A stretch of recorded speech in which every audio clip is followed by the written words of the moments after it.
bagi jemaatmu saat ini.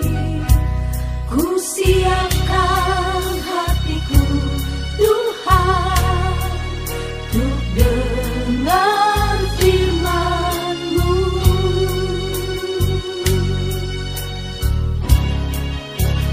Firman-Mu Tuhan tiada berubah.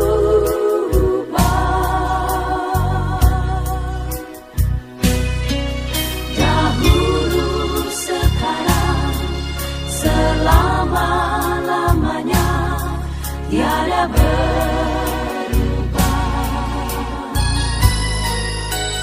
Firman-Mu Tuhan, penolong hidupku. Ku siapkan hatiku Tuhan untuk dengar firman-Mu. Kita berdoa. Damai sejahtera Allah yang melampaui segala akal dan pikiran, itulah yang memelihara hati dan pikiranmu di dalam Kristus Yesus Tuhan kita.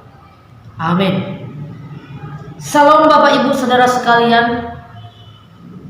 Firman Tuhan pada hari ini, minggu ketiga setelah Epifanias, tertulis dalam kitab Mazmur 62 ayat 6 sampai ayat ke-13. Saya akan bacakan untuk kita semua. Perasaan tenang dekat Allah. Hanya pada Allah saja kiranya aku tenang, sebab daripadanya lah harapanku. Hanya Dialah gunung batuku dan keselamatanku, kota bentengku, aku tidak akan goyah. Pada Allah ada keselamatanku dan kemuliaanku, gunung batu kekuatanku, tempat perlindunganku ialah Allah. Percayalah kepadanya setiap waktu, hai umat. Curahkanlah isi hatimu di hadapannya. Allah ialah tempat perlindungan kita. Hanya angin saja orang-orang yang hina, suatu dusta saja orang-orang yang mulia. Pada neraca mereka naik ke atas, mereka sekalian lebih ringan daripada angin. Janganlah percaya kepada pemerasan, janganlah menaruh harap yang sia-sia kepada perampasan. Apabila harta makin bertambah, janganlah hatimu melekat padanya. Satu kali Allah berfirman, dua hal yang aku dengar, bahwa kuasa dari Allah asalnya, dan daripadamu juga kasih setia, ya Tuhan. Sebab Engkau membalas setiap orang menurut perbuatannya. Demikian firman Tuhan. Tema minggu kita pada minggu ini adalah Allah tempat perlindungan kita. Bapak Ibu saudara-saudari yang dikasihi Tuhan, setiap kita pasti pernah menyaksikan bagaimana seekor induk ayam akan merasa panik dan marah jika anaknya diusik atau diganggu oleh seseorang atau hewan yang lain. Bahkan dengan rasa marahnya, dia bahkan sampai menerjang dan mematuk-matuk sesuatu yang mengancam anaknya. Induk ayam yang cerewet itu adalah karakter yang timbul dari dirinya, ingin menunjukkan bahwa dia bisa melindungi anaknya. Tapi di samping karakternya itu, dia pun ingin melindungi anaknya dengan sayapnya yang kuat ketika ada ancaman yang datang kepadanya, baik hujan atau ancaman-ancaman lain seperti panas dan lain sebagainya. Kita mau melihat bahwa contoh ilustrasi itu ingin menunjukkan bahwa induk ayam tahu melindungi anaknya dan anak ayam tahu mencari perlindungan baginya. Bapak Ibu saudara-saudari yang terkasih dalam Kristus Yesus, firman Tuhan dalam Mazmur 62 ayat 6 sampai ayat 13 ini berbicara soal bagaimana Raja Daud membuat satu pengakuan akan keberadaan dirinya yang lemah, yang kacau, serta seolah-olah terombang-ambing, dan tidak ada rasa ketenangan jika dia jauh daripada Tuhan.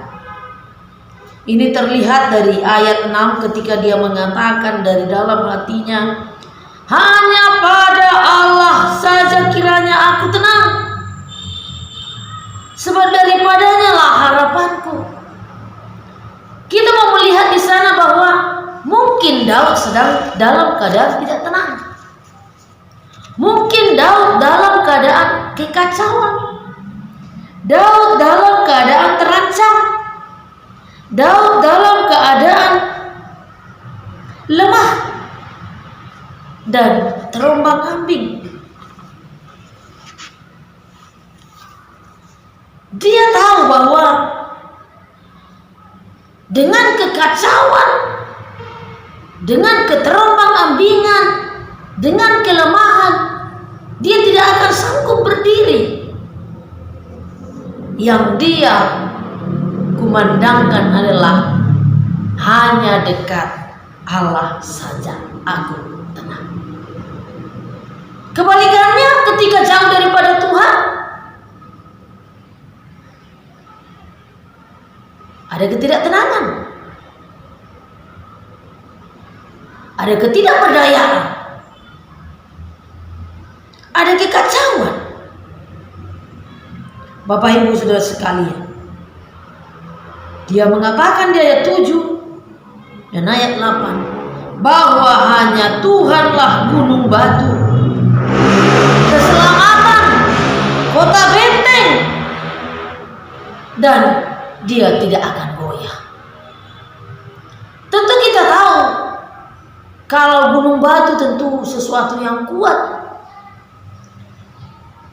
Kota benteng, pertahanan yang melindungi kita dari serangan-serangan, ancaman-ancaman yang datang menghampiri kita, menghampiri Daud pada waktu itu.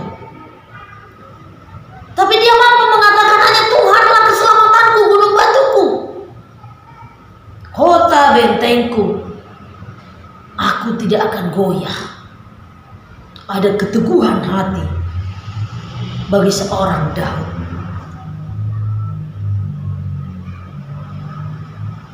Bapak Ibu saudara sekalian, kita tidak tahu apa penyebab Daud merasa bahwa dia sangat membutuhkan Tuhan. Dalam konteks ini ada berbagai tafsiran tentang hal ini. Ada yang mengatakan kekacauan Daud, pergumulan Daud yang sangat menekan ini diakibatkan oleh pengkhianatan anaknya Absalom. Tetapi ada juga yang mengatakan bahwa pergumulan Daud ini dilatar belakangi oleh bagaimana keadaan Daud yang dikejar-kejar oleh Raja Saul. Ya, entah apapun itu yang menjadi alasan, yang jelas Daud sedang bergumul dan dia hanya membutuhkan satu pertolongan, satu perlindungan, yaitu Allah. Dia tidak mengandalkan kekuasaannya sebagai seorang yang dikasihi Allah, seorang yang sudah diurapi Allah. Dia tidak mengandalkan pemilihan Allah kepada dia menjadi seorang raja. Dan di pangasahonibana guguni botohon kekuasaannya. tetapi dia sungguh sadar bahwa hanya Tuhan sajalah tempat perlindungannya. Hanya Tuhan saja tempat dia mengadukan segala perkara di dalam kehidupannya. Di ayat 9 dikatakan, percayalah kepadanya setiap waktu, hai umat. Tidak hanya kekuatan keberimanannya yang ia mau teguhkan, kuatkan, tetapi dia mengajak orang lain, dia mengarahkan umat supaya datang mendekat kepada Tuhan dan percaya kepada Tuhan. Dan dengan secara bebas mencurahkan isi hati kepada Tuhan. Jika orang sudah dekat, ada hubungan yang sangat mesra, ada persahabatan yang indah, dengan bebas kita bisa mencurahkan isi hati kita. Seperti seorang sahabat, tidak ada rahasia antara satu dengan yang lain. Demikian juga kita dengan Allah. Kita dekat dengan Dia tidak hanya sekedar dekat. Kita mengenal Dia tidak hanya sekedar mengenal tanda-tanda Soeharto, kata Batak. Kita tahu Dia Tuhan, kita tahu Dia Juru Selamat, tapi harus secara mesra, dekat, intim dengan Dia, sehingga apa saja isi hati kita sanggup dan bisa mengatakannya kepada Tuhan, Sang Allah kita itu, Sang Juru Selamat dan kota benteng kita itu. Dia mengarahkan orang lain, dia mengarahkan umat supaya menjadikan Allah tempat perlindungan. Sebab hanya Allah saja tempat perlindungan yang aman. Bapak Ibu Saudara terkasih, ada perbandingan yang mau disampaikan oleh Raja Daud melalui ayat 10. Mengapa dia sampai membuat satu gambaran tentang orang hina dan orang yang mulia? Dia mengatakan bahwa orang-orang yang seperti itu, neraca mereka naik ke atas, tapi sekalian mereka lebih ringan daripada angin. Yang mau kita lihat bahwa kesia-siaan, kesementaraan kehidupan orang di dunia ini. Dan di ayat 11 dikatakan, jangan percaya kepada pemerasan, jangan menaruh harap yang sia-sia kepada perampasan. Apabila harta semakin bertambah, janganlah hatimu melekat padanya. Kita mau lihat melalui ayat 10 dan ayat 11 bahwa yang mulia, yang hina, yang kaya, yang bagaimanapun kondisinya, apalagi dengan cara-cara yang tidak baik, pemerasan dan perampasan, itu akan berlalu dan tidak membawa sebuah kebahagiaan dan ketenangan. Jika berlindung kepada Tuhan, segala hal kita syukuri dalam hidup kita. Kemuliaan dan segala sesuatu akan berlalu.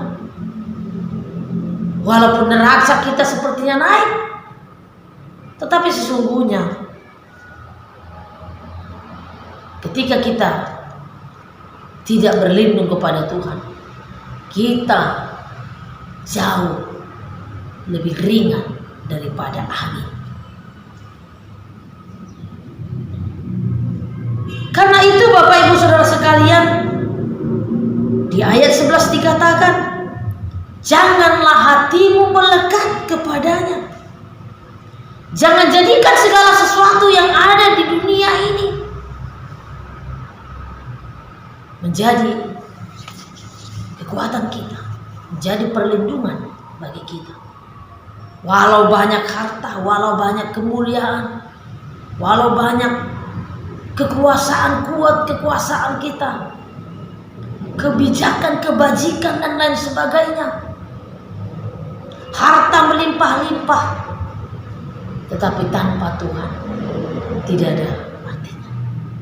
Karena itu seperti katakan firman Tuhan, carilah dahulu kerajaan Allah dan kebenarannya, maka semuanya itu akan ditambahkan kepada. Bapak Ibu Saudara sekalian, di ayat 12 dan 13 Daud sungguh menekankan tentang ada dua hal yang menjadi kekuatan bagi dia, dan dia percaya tentang kuasa dan kasih setia Allah yang didengarnya dari firman Allah sendiri, yang dilakukan oleh Allah.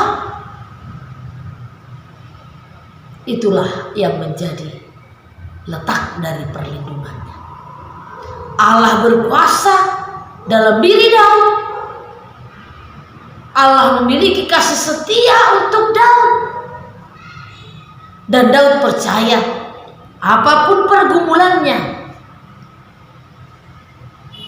orang yang mengejar-ngejar dia sekalipun seperti Saul, atau orang yang mengkhianati dia sekalipun seperti anaknya sendiri seperti Absalom, dia hanya yakin satu hal, bahwa kejahatan tidaklah untuk dibalas dengan kejahatan, tetapi perlindungan kepada Allah sajalah, sebab Engkau membalas setiap orang menurut perbuatannya. Itulah yang diperkatakan oleh Daud dalam kepercayaan dan pengakuannya yang dalam tentang keberimanannya yang teguh, dan dia percaya bahwa dia tidak akan goyah jika dekat dan berlindung kepada Tuhan. Lalu Bapak Ibu Saudara sekalian, apa yang mau kita lihat dari firman Tuhan ini? Ada banyak hal tentang karakter seorang Daud yang teguh dalam keberimanan. Yang kedua, dia tidak mengandalkan kekuatannya. Yang ketiga, Bapak Ibu Saudara sekalian, dia tidak mau jauh dari Tuhan, karena dia tahu kalau dia jauh dari Tuhan ada kekacauan dalam hidupnya, ada keterombang-ambingan, ada kelemahan, dan kita pun demikian. Tetap teguh di dalam keberimanan kita, jangan goyah. Tetap jadikan Tuhan sebagai keselamatan kita, kota benteng kita, dan katakanlah, Tuhan, aku tidak bisa jauh daripada. So, tanpa Tuhan hidup kita akan kacau, hidup kita akan lemah, hidup kita akan terombang-ambing. Maka datanglah, hanya Tuhanlah tempat perlindungan kita. Apapun pergumulan kita, masing-masing kita tahu apa yang menjadi pergumulan kita. Jadikan Tuhan menjadi tempat perlindungan dan sosok yang paling dekat dengan kita, sahabat kita, sehingga kita dengan bebas mengutarakan curahan hati kita sama seperti Daud. Mari, tidak hanya kita yang kita ajak untuk bangkit dalam keberimanan, tapi ajaklah juga orang lain melalui sikap, tindakan, perbuatan, dan perkataan kita, supaya orang lain tahu bahwa Tuhan satu-satunya perlindungan, Tuhan satu-satunya perlindungan yang aman. Amin. Terima kasih Tuhan untuk segala kebaikan Tuhan di dalam kehidupan kami. Kami percaya bahwa Tuhan satu-satunya perlindungan, Tuhan satu-satunya tempat kami berlindung, yang memberikan rasa aman, damai bagi kami. Tidak ada satupun yang boleh kami andalkan sebagai kekuatan bagi kami, hanya Engkau Tuhan. Karena itu kami mau ucapkan, mengungkapkan rasa rindu kami. Hanya dekat padamu saja aku tenang. Daripadamulah keselamatanku, Engkaulah kota benteng. Karena itu kami percaya Tuhan, setiap pergumulan yang kami rasakan, Engkaulah yang menjadi tempat perlindungan kami. Kami percaya Tuhan akan melindungi kami dari apapun. Dalam nama Yesus, Tuhan kami yang hidup. Amin.